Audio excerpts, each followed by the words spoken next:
Welcome, welcome everyone to We Earth Radio. This is your host, Michael Stone, and I'm excited to talk to Sarah Salter Kelly today. She is a talented writer, healer, and speaker. She utilizes the raw, compounded teachings of her life experience to uplift, empower, and guide others. Her wisdom is authentic, embodied, and hard-won, generated through years of integrating the tragic homicide of her mother and learning to forgive the perpetrator. Alongside 30 years of studying personal growth, mysticism, restorative justice, and earth-based healing traditions. Over the past 14 years, she's run a private healing practice, facilitated retreats in Canada and in Peru, taught trauma-focused and shamanic healing workshops, and presented at conferences and public events. She's a mother, a wife, and a lover of organic gardening, as well as an avid outdoor enthusiast. Her spare time is spent exploring the edges of the wild for solace, connection, and the challenge of physical endurance. Welcome, Sarah. Good morning, Michael. It's so great to be on your show here today. I'm really looking forward to it. We have a lot of similarities in our path to healing trauma. So you have a new book out called Trauma as Medicine, and I'm excited to talk about that. But before we get really into the book, let's talk about the loss of your mother and how that led you to your spiritual path and doing this kind of trauma work. Absolutely. The loss of my mother was the main impetus that led me, I think, to be so willing to be seen in my pain and in my trauma and share my story. And in some ways, Michael, it's because she was a life coach before coaching was cool, before anyone knew about it, back in the mid 80s. So I grew up in this household where recognizing that we are co-creators of our reality was just common table talk. I remember my mom telling me this story when I was about 10 about Louise Hay, who healed herself of cervical cancer. And I was 10, so I didn't know what a cervix was, but I could tell how excited my mom was that this was like amazing, we could heal ourselves.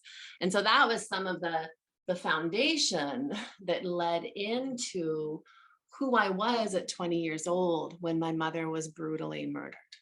So I already had this idea that I had life figured out. I had a healthy spiritual practice. I'd discovered in my teens that there was such thing as real witches that were good. And I thought, I knew there should be. And I had a great partner. I worked at a cool job in a music store. So, as many 20-year-olds do, I thought I had everything figured out. And then my life was turned upside down. So my mother was attacked in a ground level parkade. It only fit about 10 cars. She would have gone in to go to work, and the perpetrator was waiting in the parkade, and she was attacked, raped. Her body was put into the back of her car and thrown into an abandoned farmhouse about an hour out of Edmonton, Alberta. But we didn't know what had happened to her for 11 days. So what I would say when I reflect back on that time period, which is easy for me to talk about now because I speak about it so much, but it took a long time to be able to talk about it and digest and process it. It's almost like each time you talk about something, it's another way of metabolizing, another way of assimilating and letting go. The person who was responsible was caught and found guilty of murder one in April of 1997. So after he was found guilty, Michael, he suicided in prison. I think that, at that time period, there's two things I noticed for me with homicide, and I think it's different for everybody, is that grieving the loss of the person almost was a separate thing from the circumstances. It's like there was two things that needed to be addressed. And for me, after the trial, I felt like I could then address the grief because I didn't have to go through how excruciating it is to be in the media and to be wondering what will happen and all of the rigors that is involved with a court process.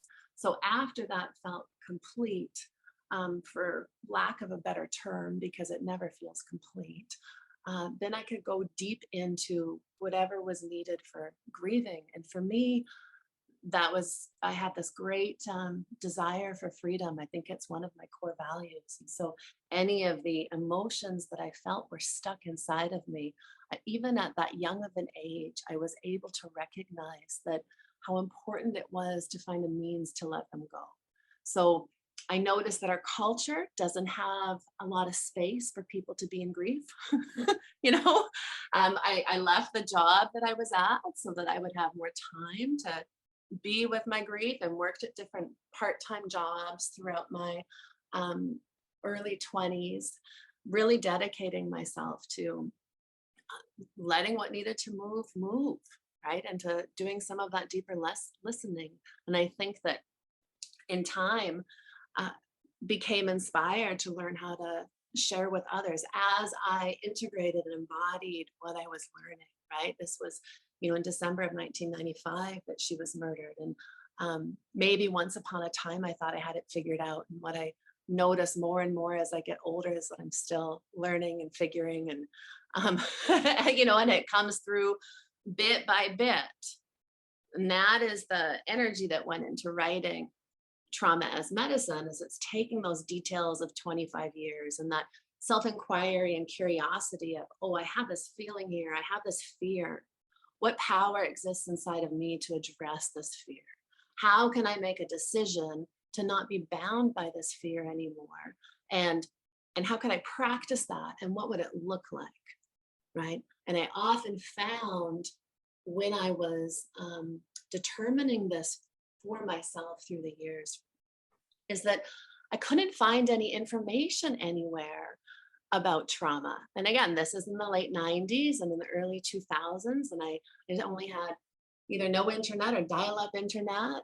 And besides, what would I look up? Like how to address your mother's perpetrator, how to reconcile with brutality. I couldn't figure that out, or find an external solution to what I internally knew I had to address.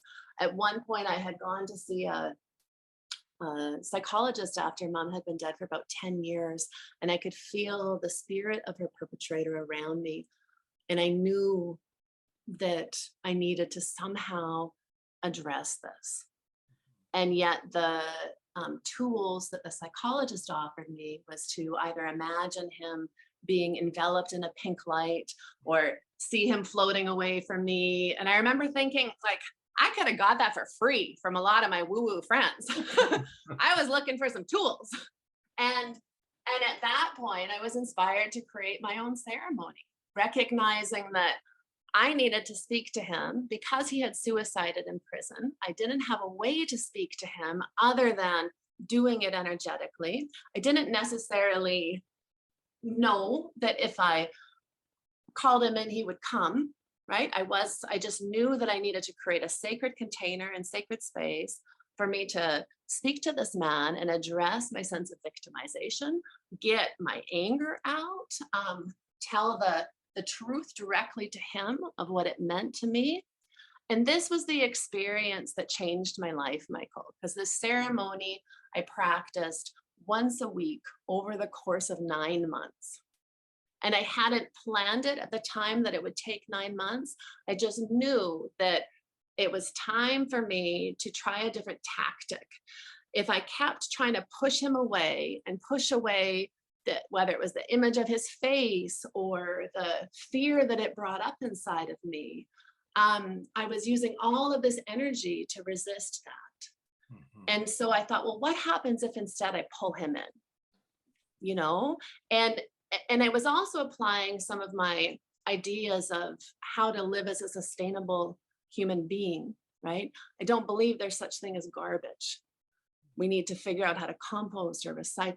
And I thought, well, if I'm trying to push this away as if it doesn't mean anything, as if it's garbage, this image of my mother's perpetrator in my mind, what if there's a different answer? And I don't have that answer, but I can find out by expressing what I actually feel and think directly towards him. Mm. So important.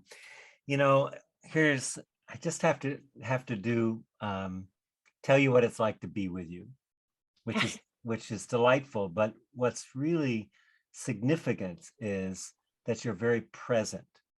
Mhm. And with trauma, I work with a lot of people like you do with trauma.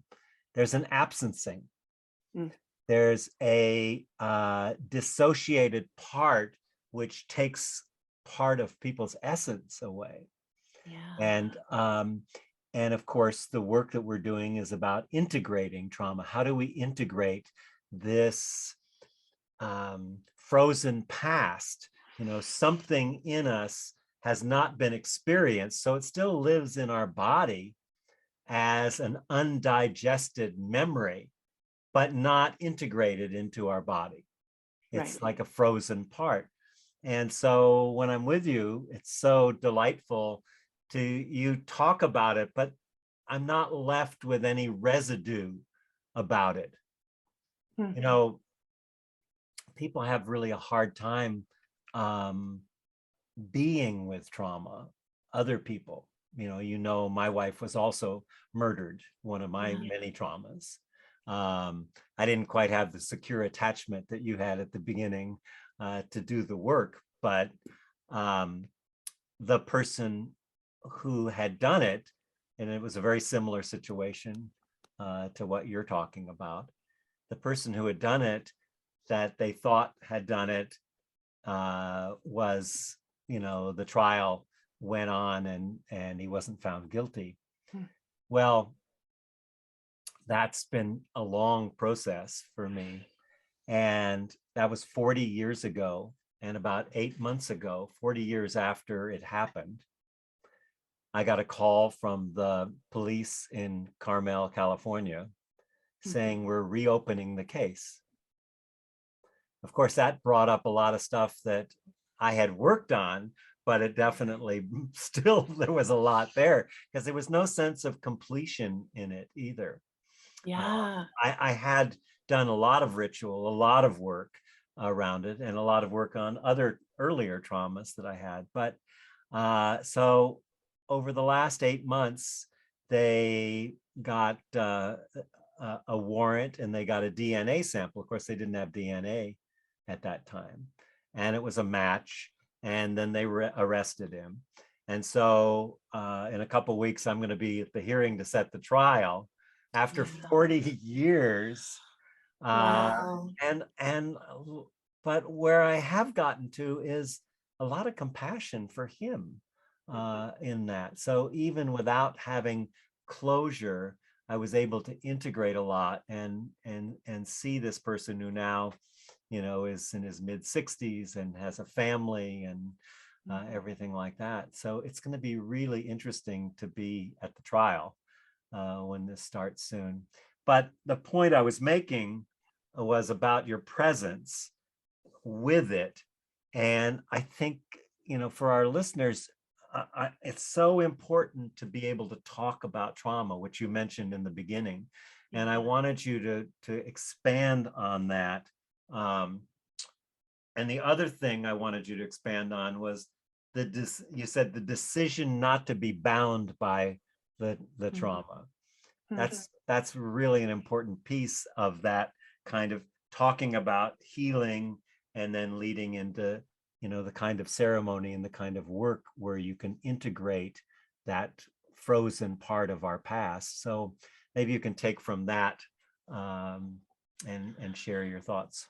Yeah. Speaking to the decision part, you mentioned secure attachment, Michael, and we spoke a little bit before our call now, before our interview, about how much some of that early attachment is important for our own personal growth and psychological development. And so, in many ways, I was blessed with a really good attachment at an early time period. So, I was conscious that how I addressed my own pain or suffering was my choice. So that was already put into me. And sure enough, for all of us as we grow up, we have our inner rebel that rebels against anything that we've been taught. And I very much had that because I actually left home at 15. So I was a pretty diehard punk kid who was going to prove that I could do everything myself. However, I went from living in a, suburb type of upbringing to the downtown core and many precarious situations where I got to practice that I get to make those decisions, and I got to recognize the cause and effect of it. And so when we're referencing that in regards to trauma, it was quite evident that I got to choose whether or not what I dealt with. I got to choose how I dealt with it. I got to pick that. I couldn't change what happened. I was totally powerless to change what happened. That was out of my control. And so I could choose if I accepted that, if I accepted that random things, horrible things can happen to people that we love, and that I had no power to do anything about that. But I could choose what I did with who I was now and how that was impacting me. So when we think about the feeling, if we go into our felt sense and what that's like when we bring a certain trauma into our awareness, particularly if we haven't spoken about it much. When I think back to the earlier years, I would feel it in my face, like a dripping of shame almost. And even though it was my mother who was murdered, I would feel ashamed to speak to it or bring it up, because there's nothing like homicide for a conversation stopper, right? You know what I'm talking about. I remember once, Michael, someone asked me, maybe it was 6 years after she died, and I lied. I said cancer. And I felt so guilty, and I could feel her spirit just, kind of admonishing me, and you need to tell the truth, right? But I wasn't ready to be seen in it. And being seen in it by speaking the truth is one of the first ways that we start to initiate that freedom. It helps us to feel held by whoever it is that's listening or witnessing, or it also helps us to recognize the people that aren't holding us, because when we share it, they're not really listening or witnessing. That's so huge. I just want to put an exclamation point to people who are dealing with people who have had big trauma. I mean, everybody has trauma, little t, but big trauma is a little different. And I remember vividly the response and the look. I had someone call me and said, "How's Sonia doing?" And I said, "Well, she was murdered." Yeah. And the response was, "You're kidding."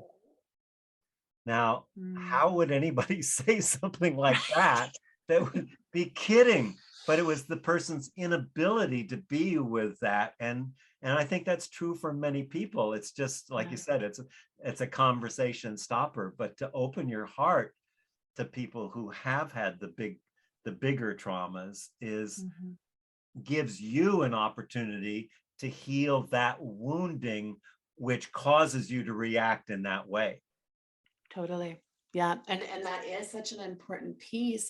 I also remember sharing with a few of my friends, I was 20 when she was murdered. So there weren't a lot of friends my age that could be with the intensity of that, right? But I remember telling somebody after about a year or two that I needed to talk about it more. I remember saying, I need you to ask me about this. This is important. And she started crying and telling me it was too painful for her. And so there's that place where, people don't know what to do. And I remember taking that on at the time, and I ended up comforting her. I'm like, "Oh, I'm sorry." And yeah, so did I. Yeah. But we need to be seen and witnessed. And it is uncomfortable. Life's uncomfortable.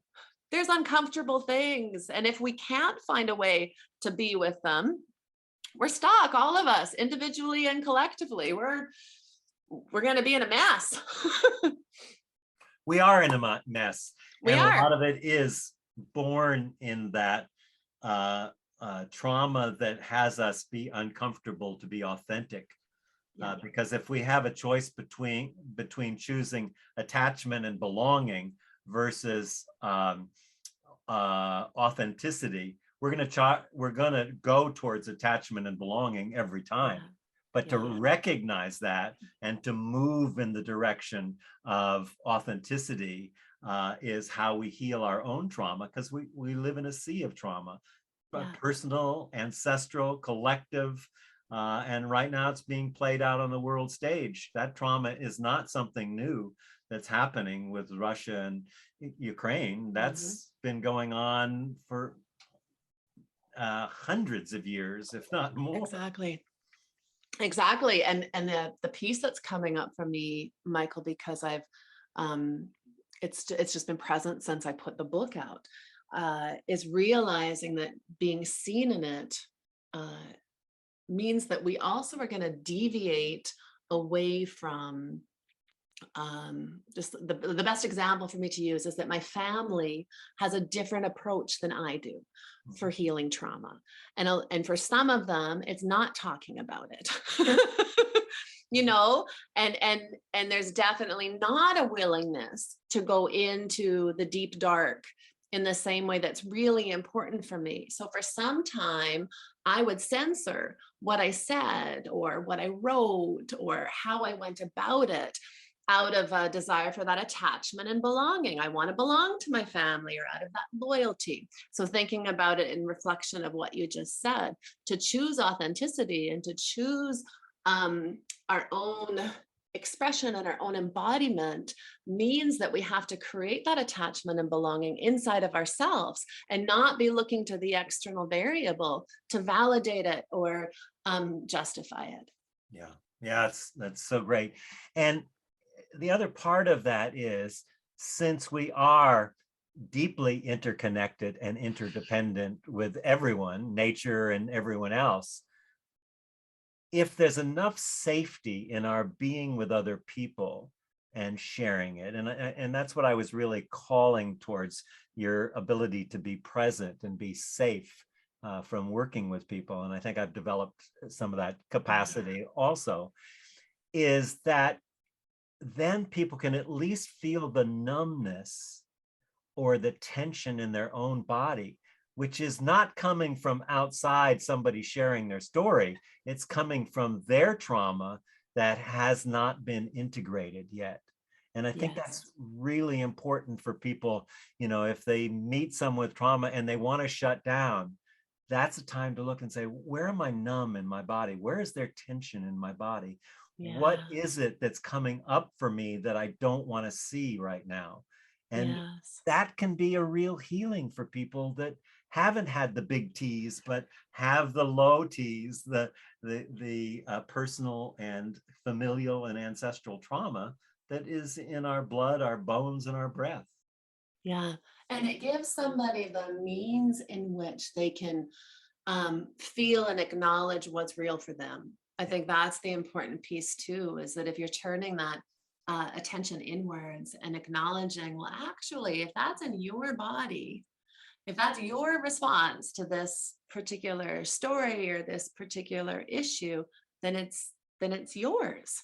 And if it's yours, the beautiful part is that you can do something with it. I think so often we feel victimized by external circumstances, right? And that comes from us refusing to take ownership. And if we actually go, okay, well, I'm a part of this, whether it's I'm carrying something collective, whether it's I'm carrying something environmental or through my ancestral lines, it's in me, so I can address it.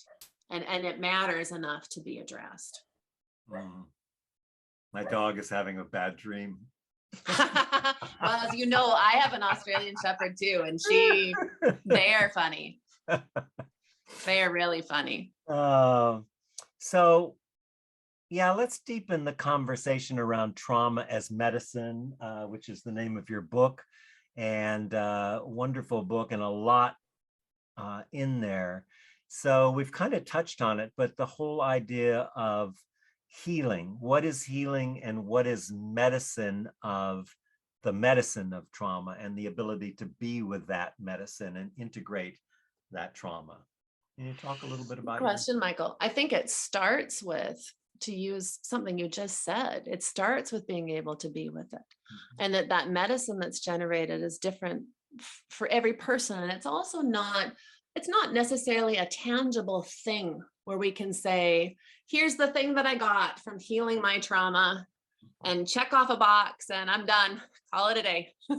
It's more of a way of living that with this, if we make a decision, there's that saying again, within ourselves, that there is value, there's purpose, there's medicine inside of our trauma. If we make that decision in our body, then the universe starts to bring us all of the elements that we need in order to cultivate that experience. And so we start to recognize, okay, what have I still not addressed? Because it's going to come up inside of us. And if we pose that inquiry, what have I still not metabolized?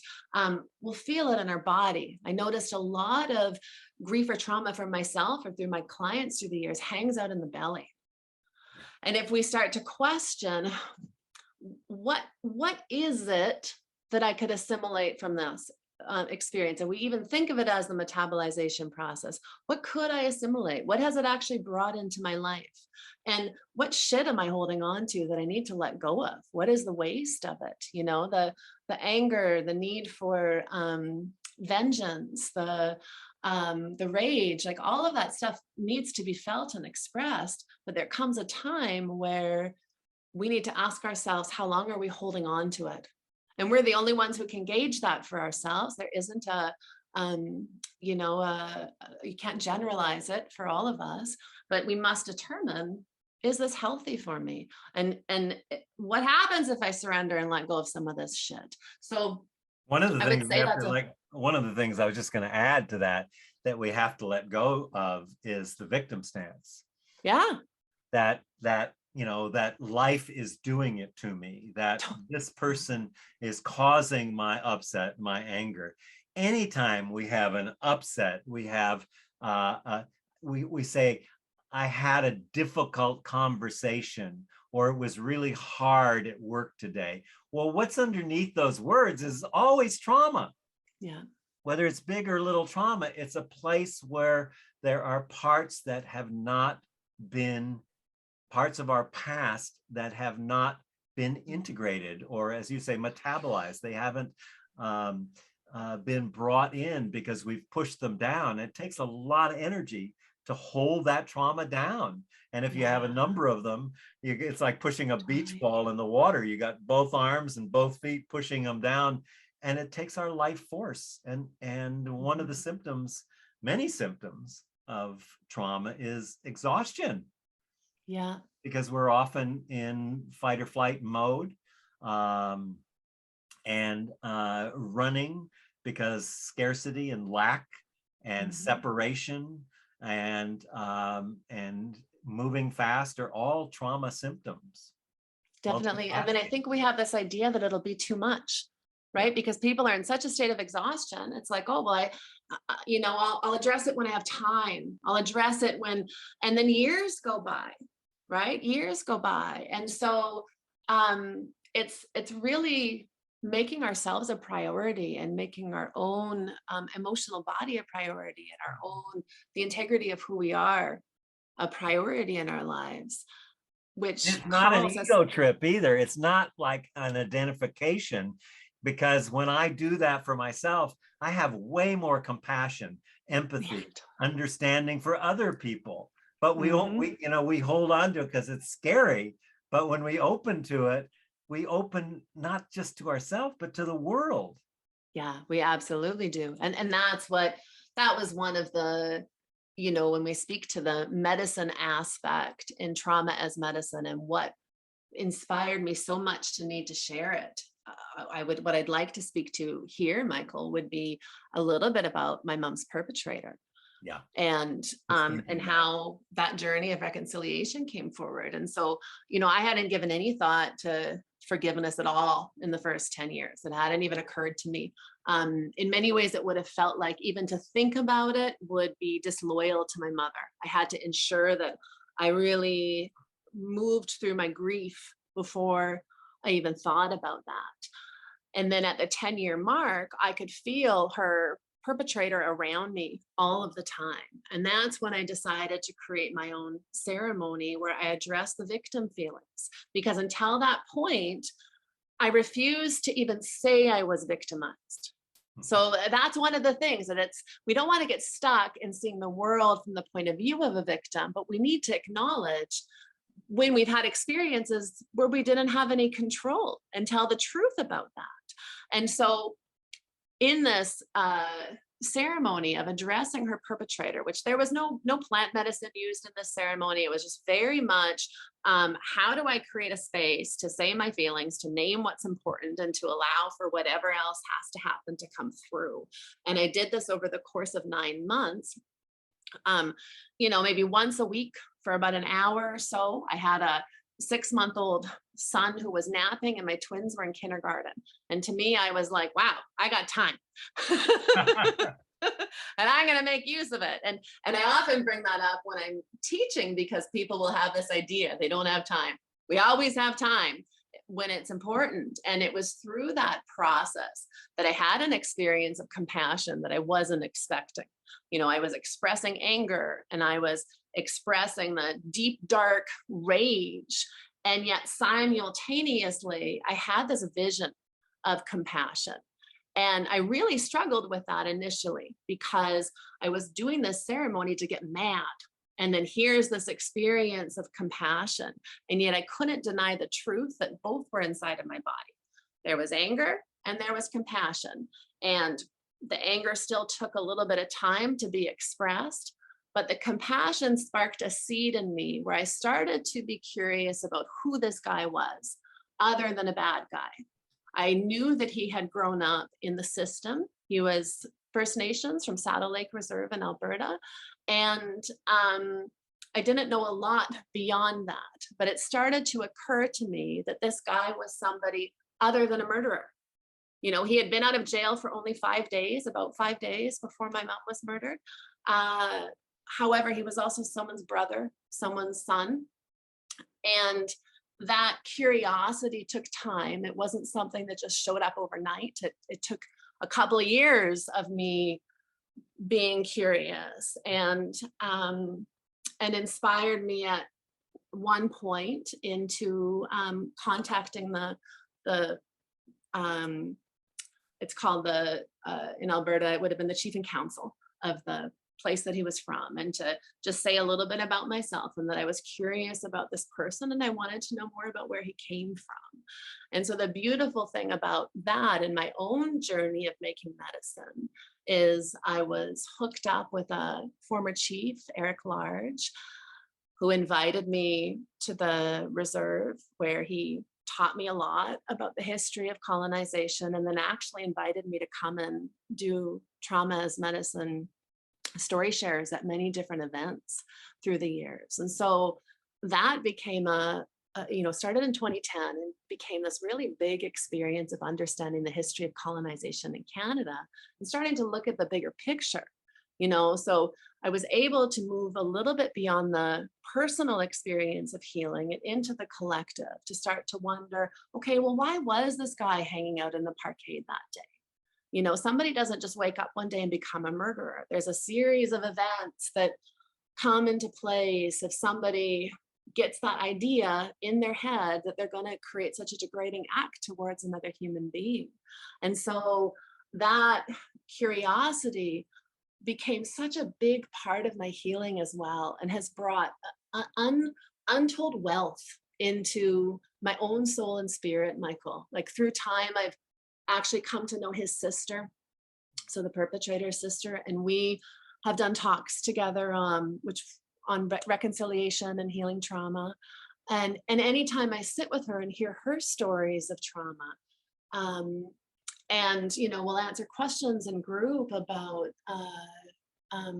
anything from white privilege to forgiveness to just being with our very big differences and different places that we came from, and yet holding space for anybody present to go into those uncomfortable spaces within themselves. And so there has been so many profound gifts in being willing to go into it.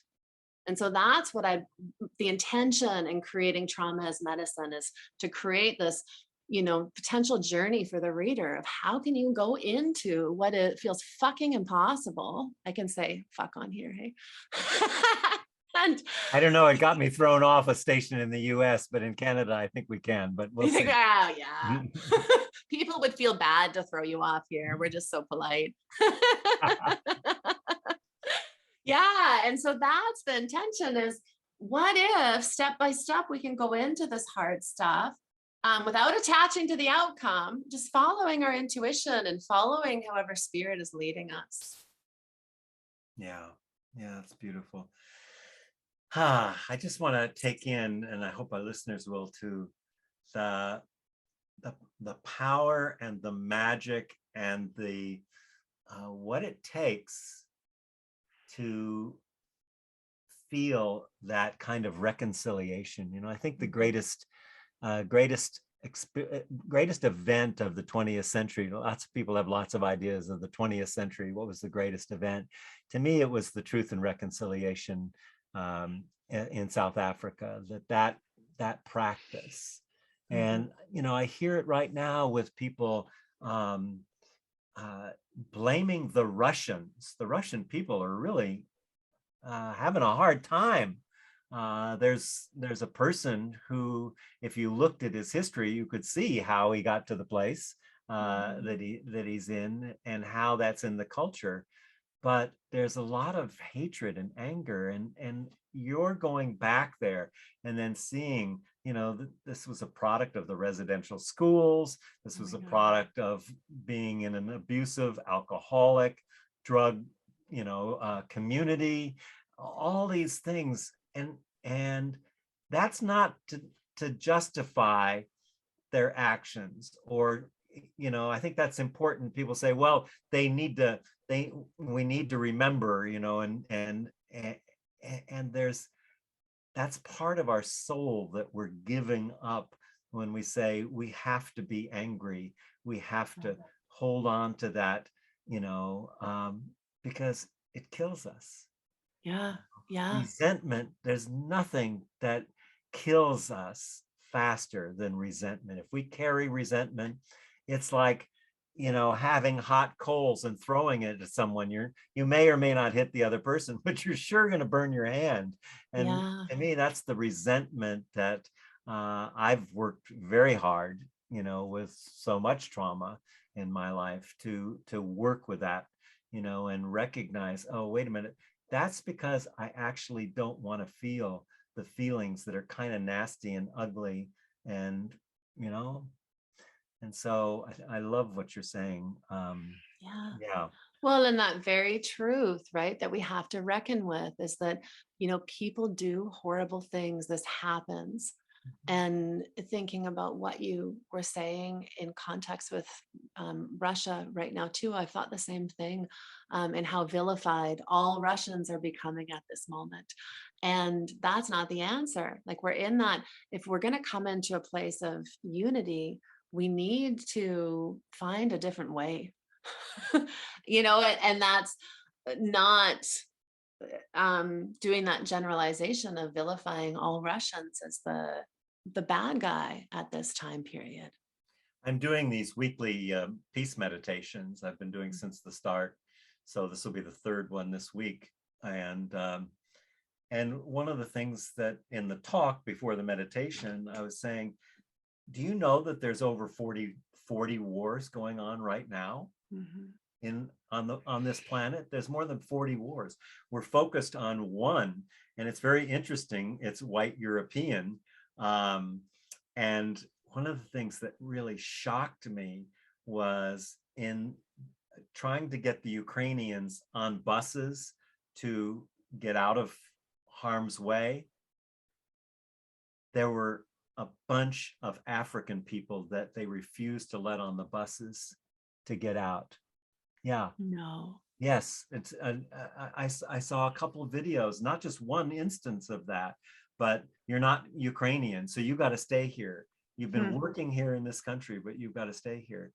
And that's the kind of ignorance that keeps us having these wars. Exactly. And, Exactly. I don't want to get too political about this, but I'm really passionate about, this peace project that I'm working on right now. And you know, all of the immigration that's happening to get people out of Ukraine. But what about the people from Syria, from Afghanistan, that were left in boats to drown I because they know. weren't welcome? I mean, this is an atrocity, Yeah. and we need to feel the depth of our humanity, how big this is. Yeah.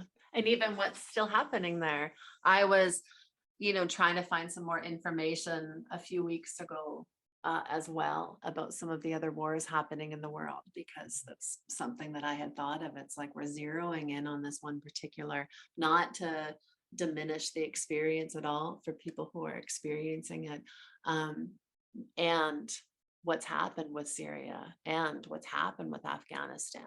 Um, and where is each of our own power, right? What can we do that's viable? And a huge piece of that is peace meditation, is reconciling our own shit stuff, Yeah. right? Like we need to do our own work. And it's so easy for us to get caught up in the literal wounds of the world, um, and not taking ownership for what it's poking inside of us, so that we're addressing some of our own real, big T's or small T traumas.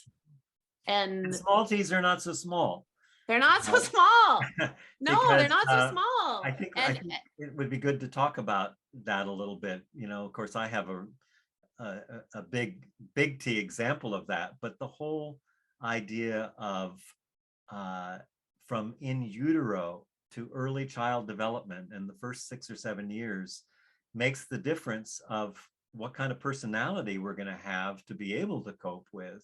If we had a secure what's called a secure attachment, I'm not going to get into all the types, but if we had a secure attachment, then we have more power to deal with these trauma events that are happening, both personally, communal, and global kind of traumas. But that phase means that we need to be felt, seen, and heard.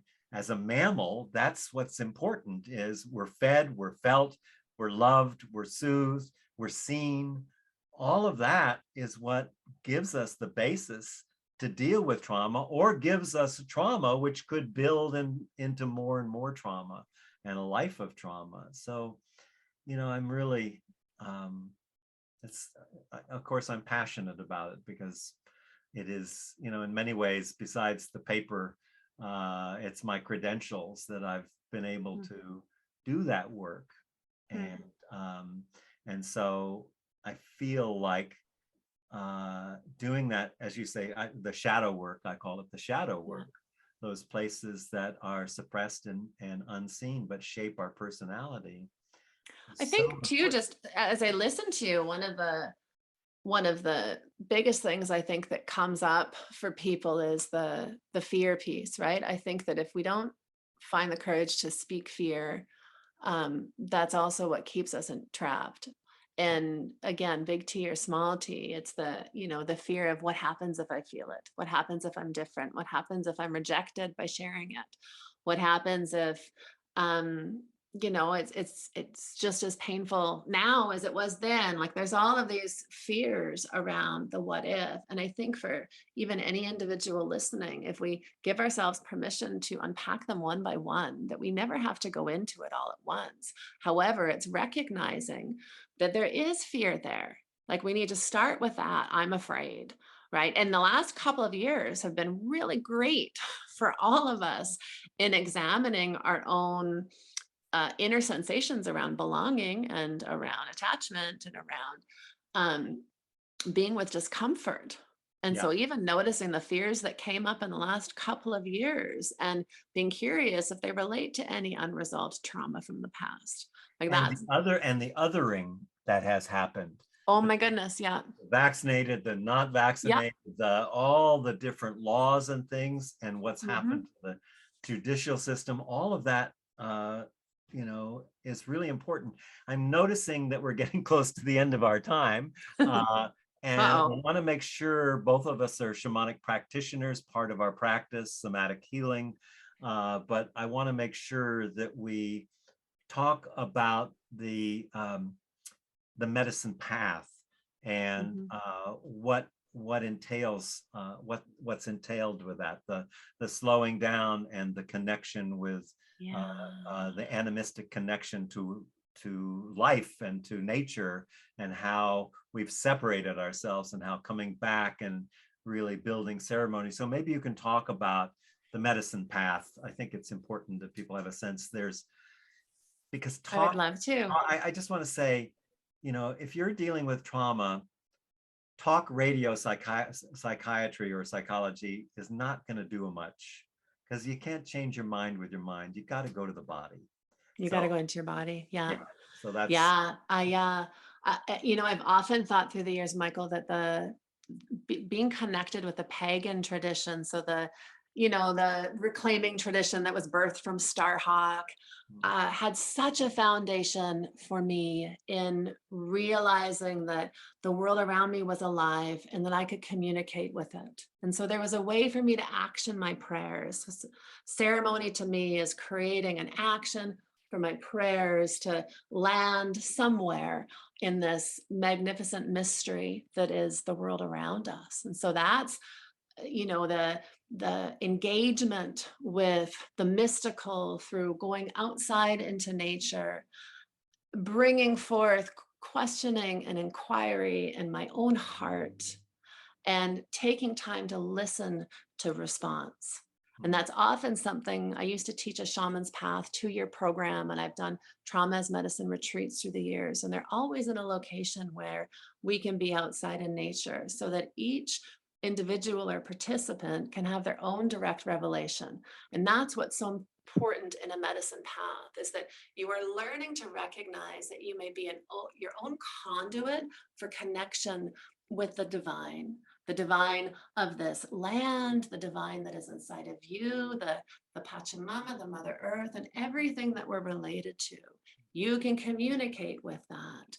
And when we let ourselves feel seen and held and heard in that sacred container of living energy, then we begin to recognize that we don't need external validation from the other humans or systems to necessarily say, yes, you can heal this, or no, you can't, whatever it is that's coming up for us. We can go inwards to find those answers. So I think the medicine path is such a predominant way for us to trust in ourselves, our own capacity for resilience, and to be that conduit for energy, for living energy.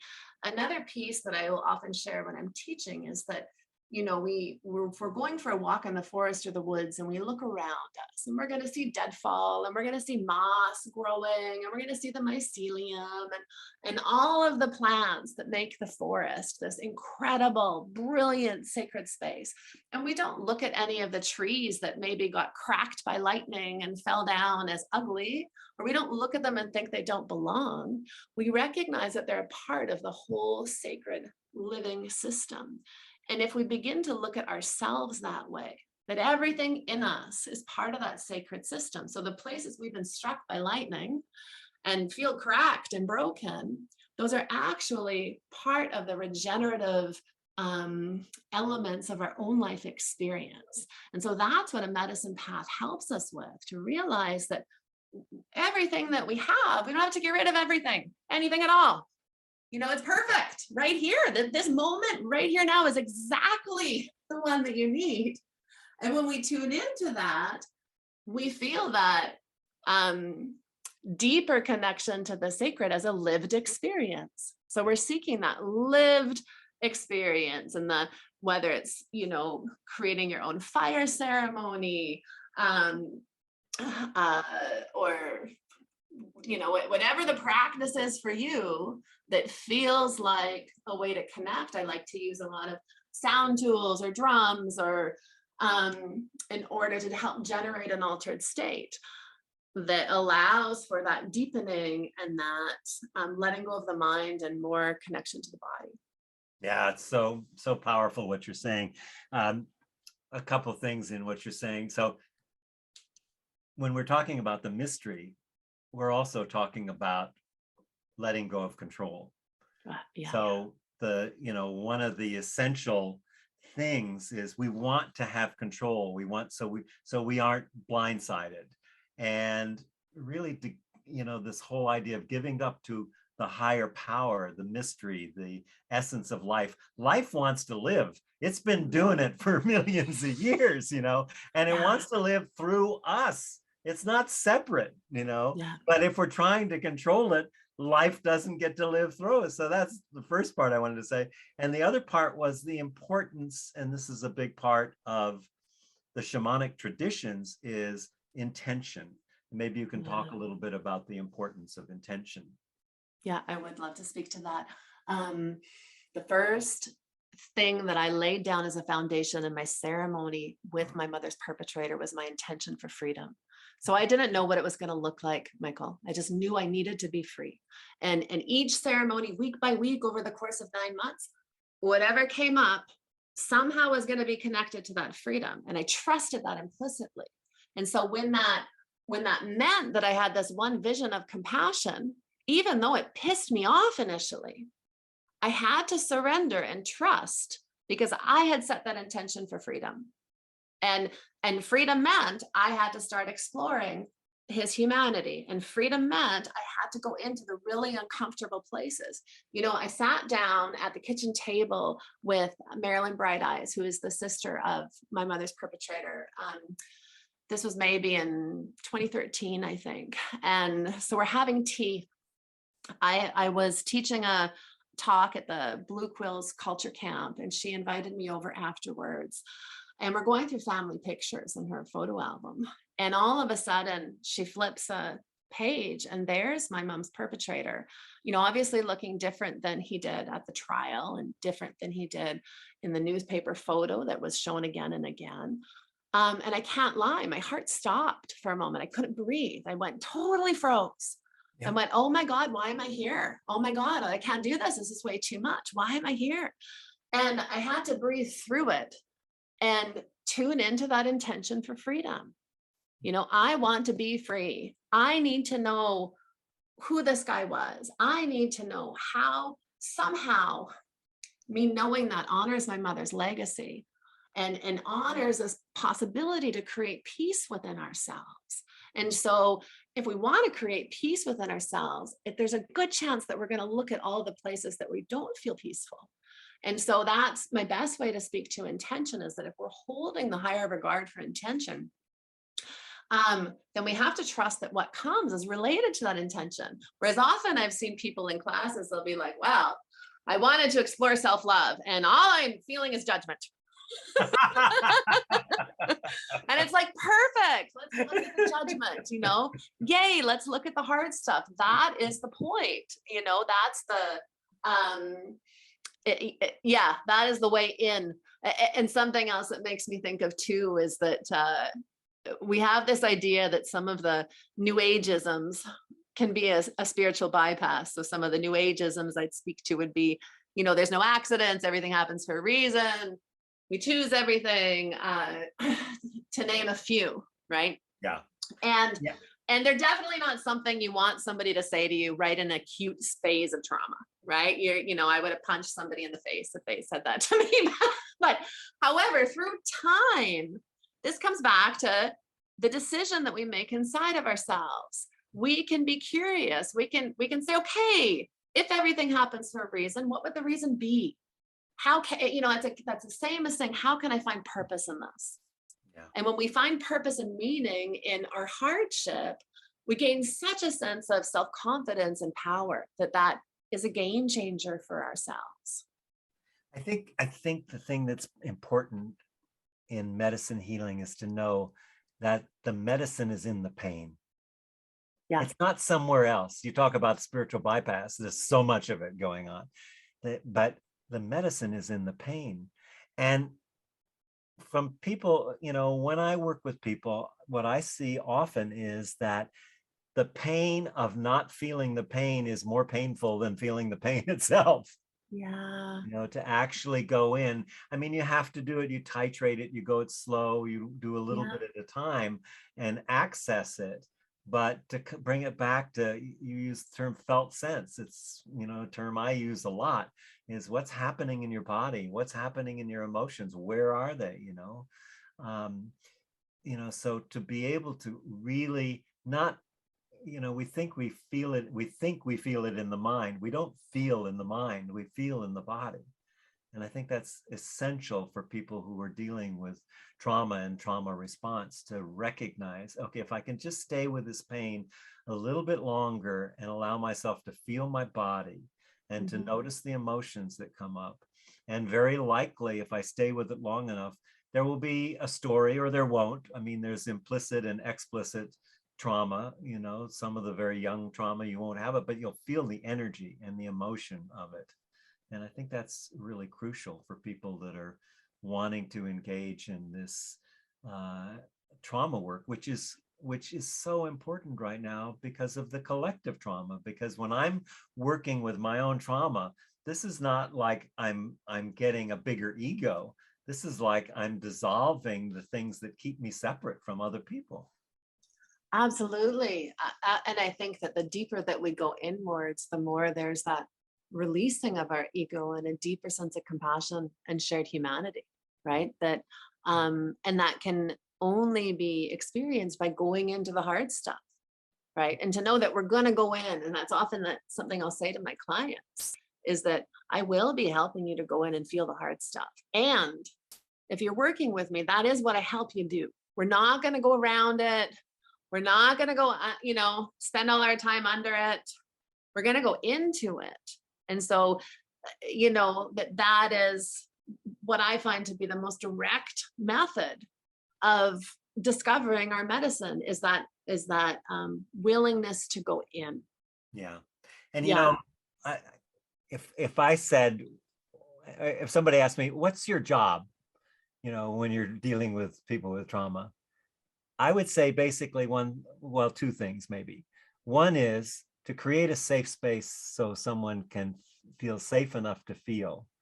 And the other is to be a space of love, to hold that with them, to, you know, like in the shamanic work we do, I go in there with them, and I'm going to work with my tools to be with them and to be an ally. But the first thing is really, they have to feel safe.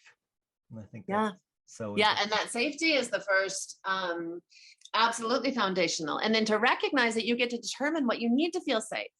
Yeah. Right. And call it, bring it with you. You know, so even starting that dialogue, okay, well, if you were safe, what would that be like?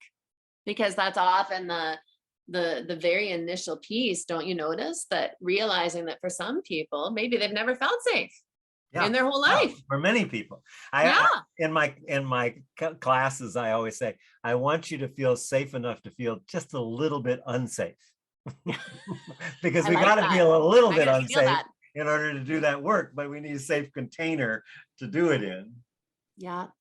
That's beautiful. That's so important. And that is the piece, right? So that we come up against the edge of whatever that restrictive fear energy is that surrounds somebody's energy body, and start to, you know, push a little, start to go, oh, okay, I'm curious about this piece here. What's it related to? How do I give myself permission to be a little bit bigger, a little bit brighter? Exactly. Well, Sarah Salter Kelly, I am just loving our conversation. I wish we had another hour. We'll have to do another one, but I want to plug your book here, Trauma as Medicine, a beautiful book, and lots of journeys in there, lots of wisdom in there, hard-won wisdom.